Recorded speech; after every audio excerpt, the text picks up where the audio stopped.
Who would have thought that a land known for its mild climate, like Turkey, could be struck by such a fierce storm? The sudden storm caused panic among the people, leading to extremely tragic consequences. In this video, join me for a close-up look at the storm that hit Turkey and the message behind it. Don't forget to smash that thumbs up button, leave a comment down below, and share this video with your friends. Let's get started. Officially known as the Republic of Turkey, it is a transcontinental country that stretches across the Anatolian Peninsula in Western Asia and the Balkan region of southeastern Europe. Turkey shares borders with 8 countries and is surrounded by the Mediterranean Sea, the Aegean Sea, and the Black Sea. Due to its strategic location, Turkey has acquired increasing strategic significance in recent years. Turkey's climate varies across its regions. The coastal areas bordering the Mediterranean Sea have a temperate Mediterranean climate, while the central Anatolian Plateau experiences a continental climate with sharply contrasting seasons. The winters on the plateau can be severe, with temperatures dropping to 30 degrees Celsius to minus 40 degrees in mountainous areas. Summers are hot and dry, with temperatures often exceeding 30 degrees. The Turkish sky was calm when suddenly a grain of ice fell from above. The General Directorate of Meteorology had warned Istanbul residents about potential flash floods after heavy downpours and a sudden yet brief hailstorm. The heavy rain started around 11 a.m. local time, drenching much of the city and causing some roads to be partially submerged. In addition to the rain, several districts in the city's Asian side witnessed a brief hailstorm with walnut-sized hail, causing damage to parked vehicles and creating chaos on the streets. The authorities warned locals to be on the lookout for potential flash floods and lightning strikes. Sadly, in one district on the city's European side, 2 cars and a minibus were submerged in floodwaters, with people working tirelessly to rescue those stranded in the vehicles. Terrifying hail fell in the high mountains of Turkey, causing chaos and severe destruction. The heavy rainfall, accompanied by hail, led to powerful flash floods that washed away everything in their path. The roaring waters crashed into homes and businesses, destroying everything in their wake. Rescue agencies immediately stepped in to rescue people and provide necessary assistance. Scenes of chaos spread throughout the city as people struggled to relocate their belongings and find safe shelter. Flooded neighborhoods and crowded streets filled with people wearing raincoats and hoods, trying to navigate the flooded areas, created a heartbreaking yet hopeful picture of recovery, solidarity, and community support. Authorities are working diligently to provide the necessary assistance and mobilize rescue forces to help stranded individuals and support affected families. However, the forces of nature are uncontrollable, and the consequences of this storm may last for a long time. The hailstorm occurred suddenly and lasted for about 30 minutes, causing heavy rainfall and flooding, resulting in serious traffic congestion and significant damage to houses, shops, and vehicles. The hailstorm in Istanbul serves as a wake-up call about climate change and its impact on the environment. Scientists predict that extreme weather events, such as hailstorms, will occur more frequently in the future. Hail is formed when raindrops are carried high into the cold regions of the atmosphere and freeze. It grows by colliding with frozen liquid water droplets on the hailstone surface. The occurrence of hailstorms has significant symbolism in religious texts. In the Bible, hail is often used as a means of punishing evildoers and symbolizes God's wrath. The scriptures mention hail as a destructive force and a tool of judgment. The hailstorms in Istanbul remind us of the power of nature and its ability to bring about consequences that are beyond our control. The unexpected storm that hit Turkey, causing panic and devastation, sheds light on the unpredictable nature of our world.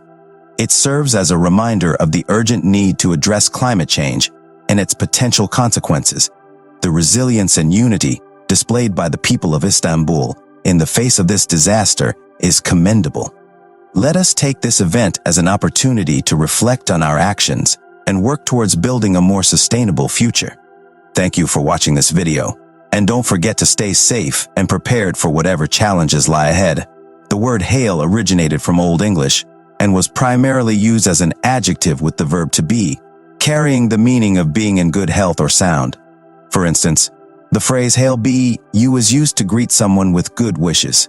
An example of this usage can be found in the town name Hailsham, which means home of the hail in Old English.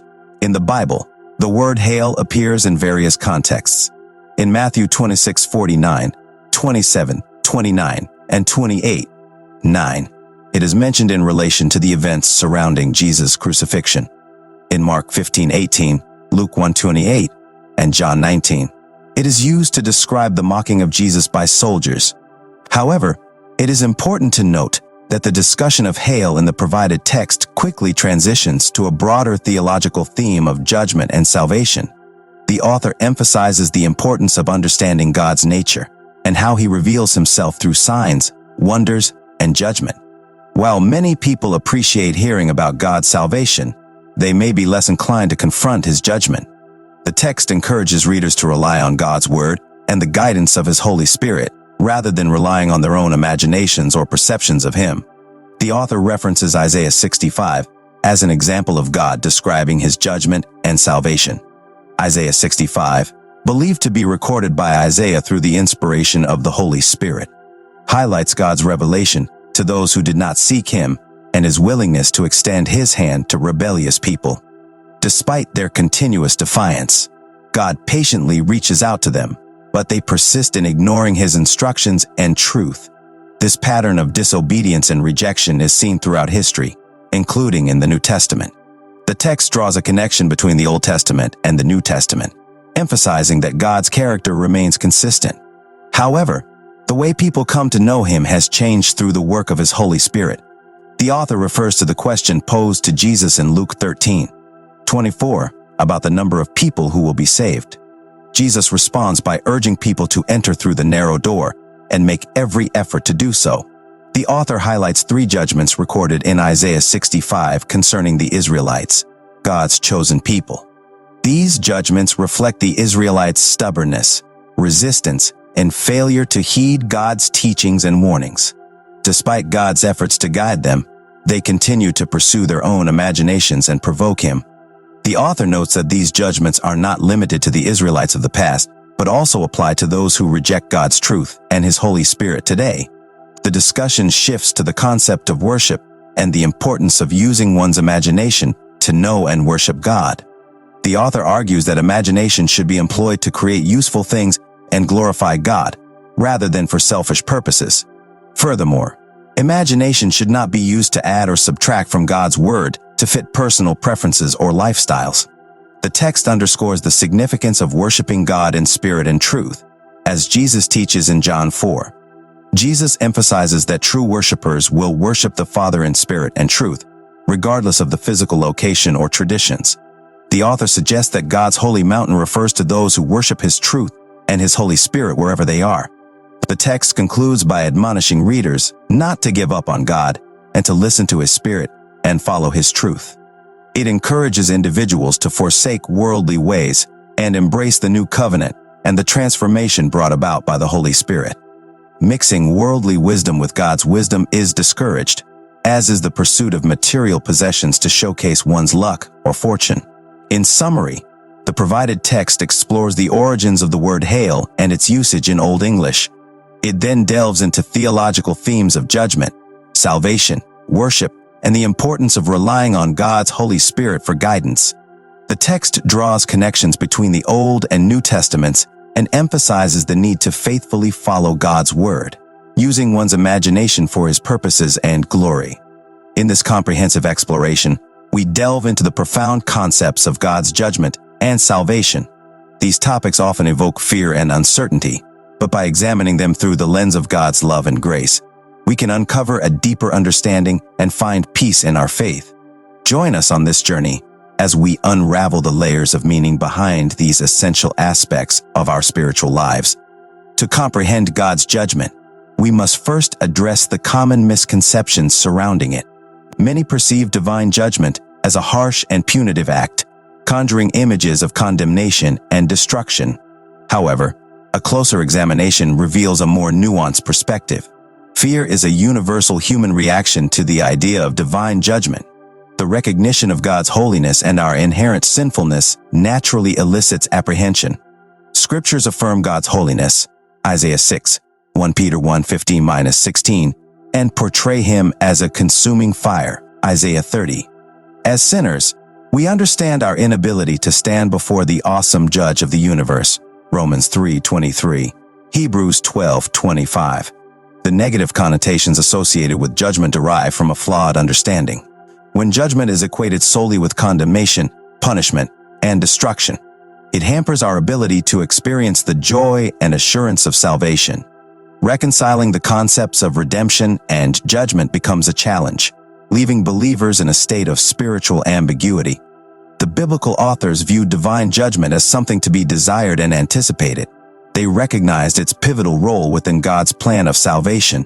Scriptures reveal that judgment is not solely a negative act, but also a positive one, serving as a catalyst for transformation and restoration. At the core of biblical theology lies the revelation of God's glory through salvation and judgment. The judgment serves as a means to reveal his righteousness, wisdom, and sovereignty. It acts as a refining fire that purifies and sanctifies his creation. While judgment is an integral part of God's plan, salvation is the ultimate goal. Understanding the nature of salvation and its relationship with judgment allows us to appreciate the depths of God's love and grace. Salvation is the profound act of God's love, freely given to humanity. It is through the sacrificial death of Jesus Christ that we are saved and reconciled to God. Our faith in him allows us to experience the abundant life he offers. To fully embrace salvation, we are called to seek God's kingdom and righteousness above all else. When we prioritize our relationship with him, our needs are met, and we find fulfillment in his provisions. Matthew 6:31-33 reminds us of the Father's care and his promise to provide for those who seek him first. In conclusion, our understanding of God's judgment and salvation must transcend mere surface-level interpretations. By acknowledging our initial fears and misconceptions, we open ourselves to a deeper revelation of God's love and purpose. Divine judgment, far from being solely punitive, holds redemptive power and aligns with God's desire to restore and transform his creation. Through faith in Jesus Christ, we receive the gift of salvation, experiencing his grace and living in the fullness of his abundant life. May this exploration deepen our faith and inspire us to seek God wholeheartedly.